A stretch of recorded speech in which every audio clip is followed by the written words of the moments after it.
غلام کہتا ہے کہ جو آپ کی خواہش ہے وہی میری خواہش ہے.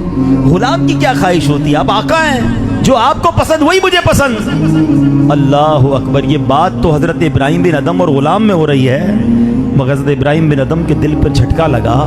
آپ فرماتے ہیں یہ بندہ ہو کر، میرا غلام ہو کر مجھ سے ایسے باتیں کر رہا ہے. اگر میرا اور میرے رب کا رابطہ بھی ایسا ہی ہو جائے کہ اللہ جس حال میں تو رکھے اس حال میں راضی ہے، اللہ جو تو نام دے وہ نام میں راضی، اے اللہ جس حال میں تو راضی اس میں میں راضی. بتاؤ یہ ہے بندگی، یہ ہے اللہ پر بھروسہ کرنا. ہم کہتے تو ہیں میں اللہ کی مانتا ہوں، ہم کہتے ہیں میں رب کو مانتا ہوں، مگر سچ بات یہ ہے کہ ہم زبان سے تو رب کو رب مانتے ہیں. اگر کوئی دل سے رب کو رب مانے نا تو اس کا تقاضا یہ ہے کہ رب جس حال میں رکھے میں اس حال میں راضی.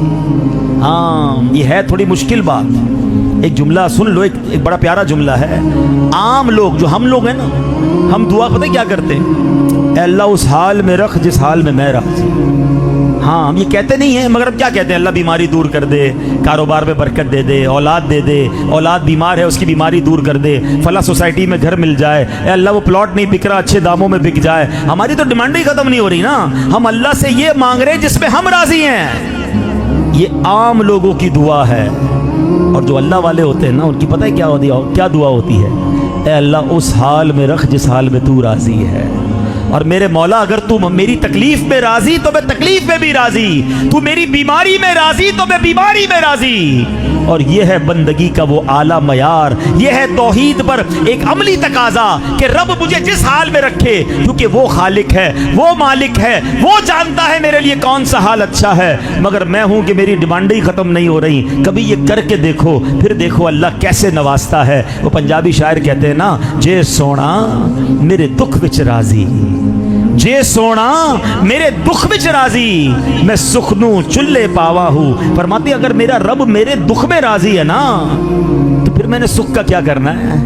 اللہ میرے دکھ میں راضی تو میں بھی اس دکھ میں راضی. اور ایک بات اور یاد رکھنا، آپ میں سے ہو سکتا ہے کوئی بیمار ہوگا، کوئی قرضے میں ہوگا، کوئی غریب ہوگا. وہ سوچتا ہوگا یار میں تو غریب ہوں، میں بیمار ہوں، اللہ نے مجھے اس حال میں رکھا ہے. یہ اطمینان رکھنا ضروری ہے، یہ یقین رکھنا ضروری ہے کہ یہی حال میرے لیے بہتر ہے، کیونکہ وہ خالق بہتر جاننے والا ہے. اس کو ایک ایگزامپل کے ذریعے سمجھیں. حضرت عیسیٰ علیہ السلام ایک بار ایک تالاب کے قریب سے گزرے. سارے بچے نہا رہے تھے، سوئمنگ کر رہے تھے، بچے انجوائے کر رہے تھے. ایک بچہ کونے پہ بیٹھا افسردہ نابینا بیٹھا تھا، اس کو نظر ہی نہیں آ رہا تھا کچھ. حضرت عیسیٰ نے دیکھا سارے بچے نہا رہے ہیں، انجوائے کر رہے ہیں، یہ ایک بچہ کونے پہ بیٹھا نظر ہی نہیں آ رہا اس کو کچھ، یہ تو انجوائے نہیں کر رہا. آپ نے اللہ سے کہا یا اللہ اس کو آنکھیں دے دے، یہ بھی انجوائے کرے، یہ بھی بچوں کے ساتھ کھیلے. آپ کی دعا قبول ہوئی، اللہ نے آنکھیں دے دی. وہ بچہ تالاب میں کودا، اس نے ایک بچے کو پکڑا پانی میں ڈبو کے مار دیا، دوسرے بچے کو پکڑا اس کو ڈبو کے مار دیا، تیسرے کو اس نے زخمی کر دیا. حضرت عیسیٰ حیران ہو گئے یہ کیا ہوا؟ آپ نے دعا کی یا اللہ اس کو پھر نابینا کر دے. اب سمجھ آیا اس کا نابینا ہونا ہی بہتر تھا. تو یہ بات یاد رکھو، اگر مجھے کچھ نہیں مل رہا نا یہ میرے لیے بہتر ہے. میں رب کا بندہ ہوں، وہ خالق ہے، اور یہ اس کی توحید پر یقین رکھنے کا عملی تقاضا ہے کہ وہ جس حال میں رکھے میں اس حال میں راضی رہوں. ہمارا ایک پرابلم بھی ہے، ہم غریب تو ہیں، ہم قرضے میں تو ہیں، ہم بیمار تو ہیں، مگر راضی نہیں ہیں. پھر فائدہ نہیں. آپ اب غریب تو ہوں، کر کیا سکتا ہوں، مگر اللہ نے معاذ اللہ ایسے جملے بھی کہہ رہے ہوتے میرے ساتھ انصاف نہیں ہوا. اللہ کو جو بے انصاف کہے وہ ایمان سے نکل گیا. ہاں اس کا ایمان ہی چلا گیا. یعنی آپ پریشان ہیں نا تو اجر کب ملے گا، مرتبہ کب ملے گا؟ جب اس پر راضی بھی رہو کہ مولا میں راضی ہوں. اب ایک حدیث سن لو، ایمان تازہ ہو جائے گا. میرے وہ تمام اسلامی بھائی اور وہ مجھے جو لائیو سن رہے اسلامی بہنیں، اگر آپ بیمار ہیں، آپ قرضے میں ہیں، آپ کرائے کے گھر میں رہتے ہیں، آپ کی تنخواہ تھوڑی ہے، آپ کا ہاتھ تنگ ہے، آپ کا دسترخوان جناب تکلیف میں رہتا ہے، آج یہ حدیث سن لو، تسلی ہو جائے گی. میرے آقا فرماتے ہیں، سنو صلی اللہ تعالیٰ علیہ وسلم، جو اللہ کے تھوڑے دیے پر راضی ہو جاتا ہے، جو بندہ اللہ کے تھوڑے دیے پر راضی ہو جاتا ہے، اللہ بھی اس کے تھوڑے عمل پر راضی ہو جاتا ہے. اللہ کی قسم یہ سودا مہنگا نہیں ہے، خدا کی قسم ہے. اگر مجھے دنیا میں تھوڑا ملے اور میرا رب میرے ٹوٹے پھوٹے عمل پر راضی ہو کر مجھے جنت میں داخل کر دے، یہ سودا مہنگا نہیں. مگر اس حدیث میں ایک شرط ہے, کنڈیشن ہے, جو اللہ کے تھوڑے دیے پر کیا ہے, ذرا زور سے بولو, راضی تو نہیں ہے نا. نے سویا رہے, مالک نہیں سو رہا اور غلام سو جائے. کھڑا ہو گیا, ساری رات کھڑا روتا رہا یہاں تک کہ صبح ہو گیا. ابھی نیا نیا مسلمان ہوا ہے. حضرت عبد الواحد بن زید کہتے ہیں کہ جب ہم کسی اور شہر میں پہنچ گئے, کنارے پہ لگ گیا جہاز, تو سارے دوستوں نے مل کر پیسے دیے کہ اب نیا نیا مسلمان ہوا, اس کی ہیلپ تو کرے نا. تو جب پیسے دیے تو کیا تھا, کیوں دے رہے ہو, کہ تمہاری مدد کر رہے ہیں, ہمارے بھائی ہو. تو وہ بے نیازی سے کہتا ہے سبحان اللہ, تم نے مجھے وہ راستہ دکھایا جو تم خود بھی نہیں جان رہے. بھلا جب میں جزیرے میں تھا, غیر اللہ کی عبادت کر رہا تھا, اللہ پاک نے مجھے اس وقت بھوکا نہیں رکھا, اب تو ایمان لے آیا ہوں, اب کیوں بھوکا رکھے گا, اب کیوں ضائع کرے گا. مجھے تمہارے پیسوں کی ضرورت نہیں. وہ بندہ ویسے ہی چلا گیا, مگر واقعی اس بندے نے توکل سکھا دیا. جب رب پر بھروسہ ہو تو پھر دنیا والوں کی ضرورت نہیں ہوتی. کچھ لوگوں کی عادت بن جاتی ہے, مدد ہی مانگتے رہیں گے, یار یہ دے دینا, تھوڑے پیسے دے دو, اور پچھلے والے ملا کے واپس دے دوں گا. یعنی ان کی عادت بن جاتی ہے ہر وقت کسی نہ کسی سے مانگنا.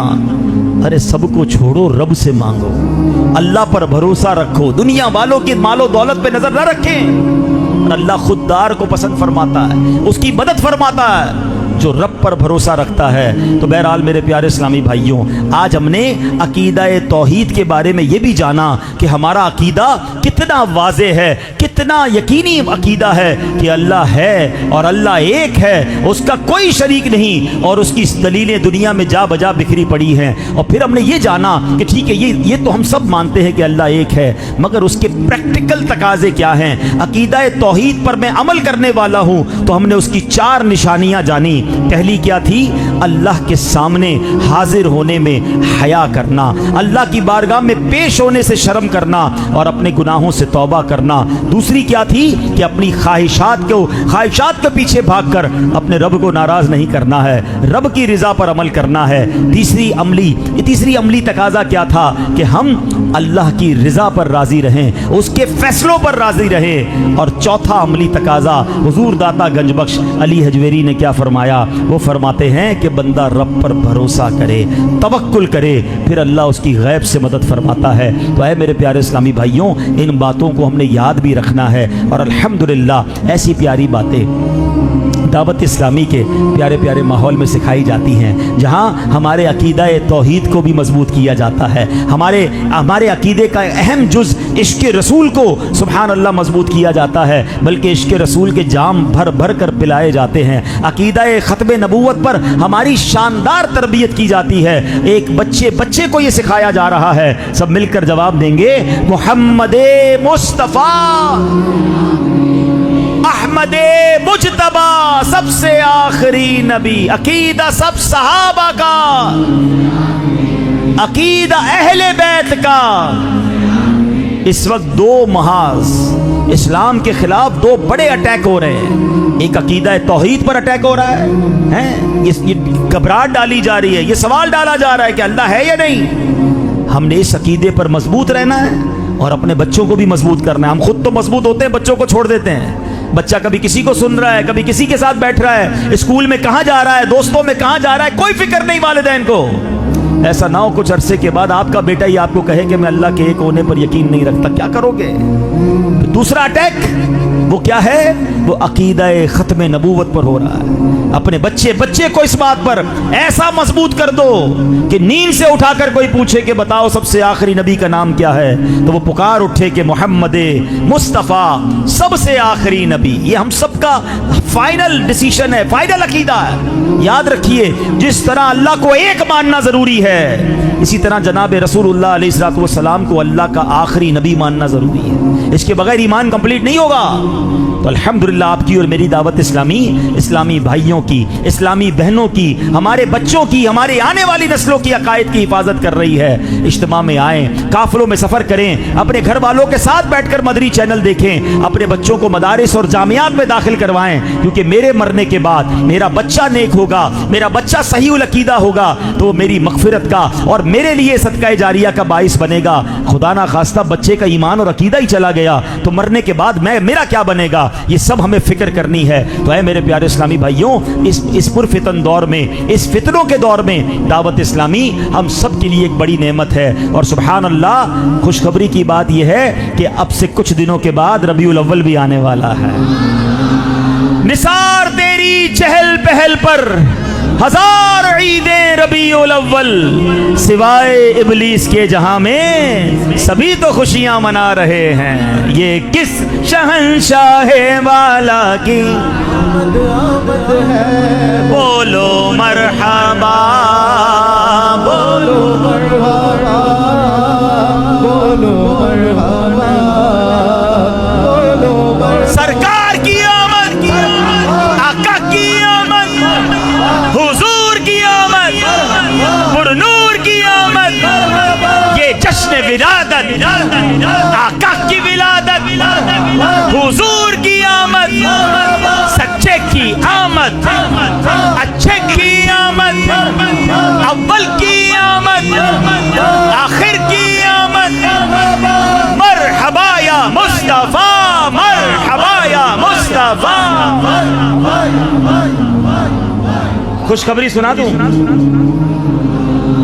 ویسے مجھے بہت عرصہ ہوا کہ 12ویں شب ولادت جو ہے پاکستان میں منائے ہوئے، ہر سال ہی دنیا کے کسی نہ کسی ملک میں جانے کا معاملہ ہو جاتا ہے۔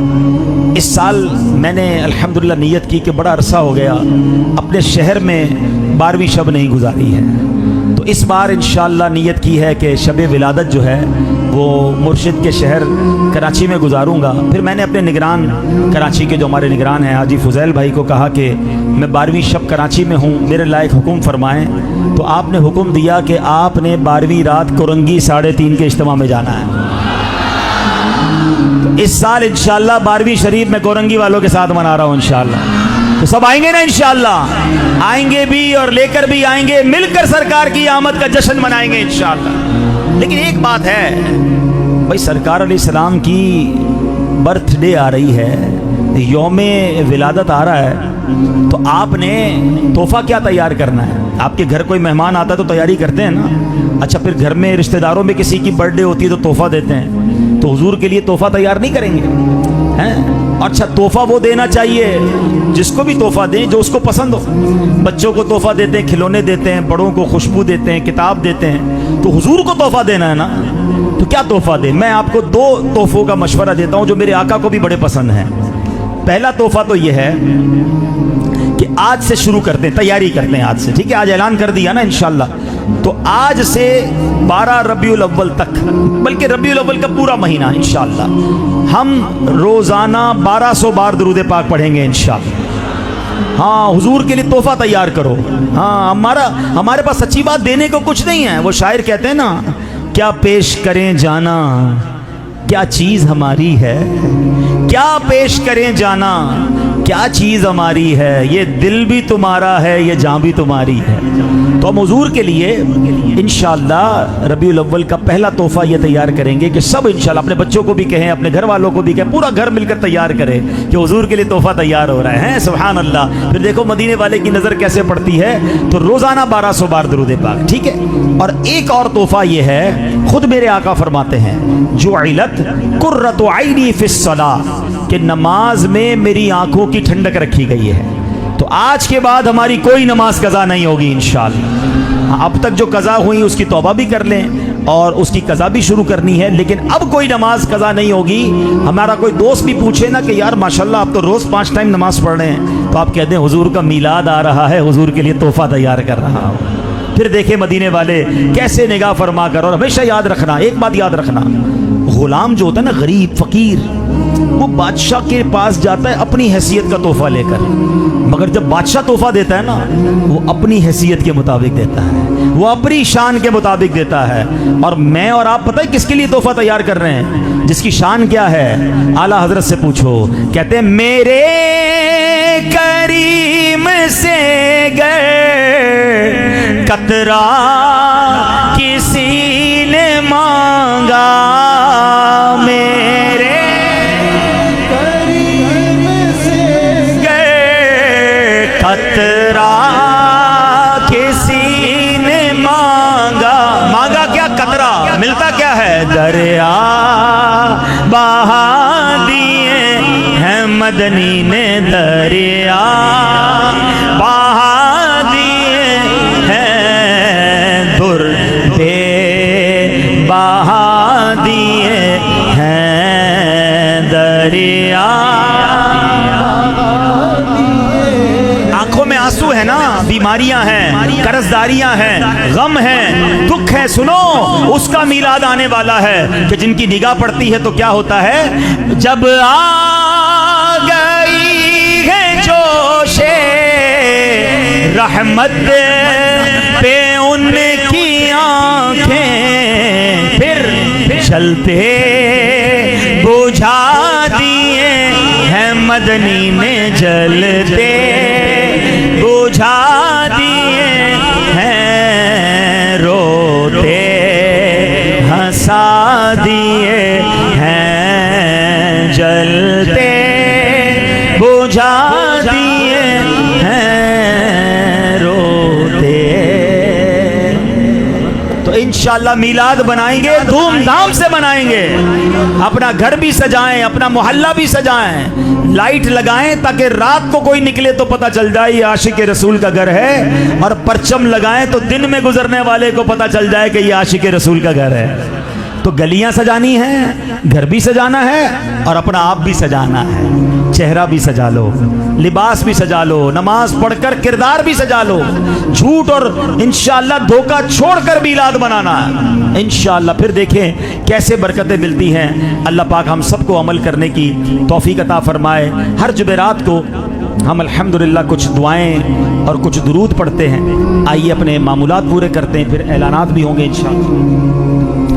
بزرگوں نے فرمایا جو شخص ہر شب جمعہ اور جمعرات کی درمیانی رات یہ درود پاک پابندی سے کم از کم ایک مرتبہ پڑھے, موت کے وقت سرکار مدینہ صلی اللہ علیہ وسلم کی زیارت کرے گا, اور قبر میں داخل ہوتے وقت بھی یہاں تک کہ وہ دیکھے گا کہ نبی پاک علیہ السلام اسے قبر میں اپنے رحمت بھرے ہاتھوں سے اتار رہے ہیں. مل کر پڑھ لیں, اللہم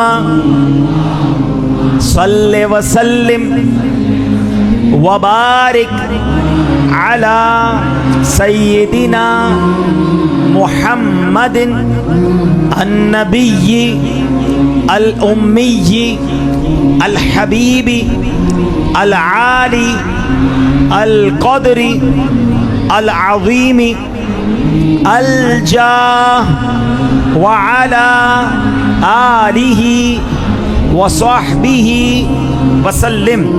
حضرت انس رضی اللہ تعالیٰ عنہ سے روایت ہے کہ تاجدار مدینہ صلی اللہ علیہ وسلم نے فرمایا جو شخص یہ درود پاک پڑھے اگر کھڑا تھا تو بیٹھنے سے پہلے اور بیٹھا تھا تو کھڑے ہونے سے پہلے اس کے گناہ معاف کر دیے جائیں گے.